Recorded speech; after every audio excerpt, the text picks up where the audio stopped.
तुमचा जोडीदार जर तुम्हाला सोडून खुश असेल तर तुम्ही पण चांगलं आयुष्य जगा. नाही की दारू पिऊन आपलं आयुष्य बर्बाद करू नका. कारण ज्यावेळी ते तुम्हाला सोडून जातात त्याच्या आधीच त्यांचं ठरलेलं असतं आणि ते हळूहळू बदल असतात ते तुम्ही ओळखायला शिका.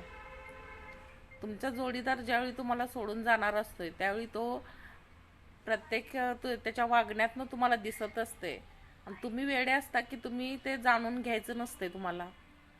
तुम्हाला ते पटतच नसते की बाबा आता आपला साथीदार आहे तो आपल्याबरोबर राहायला हे नाही आहे, तयार नाही आहे, आपल्याला सोडून जाणार आहे. जायच्या आधीपासूनची त्याची चालू असते प्रक्रिया, बरोबर ना.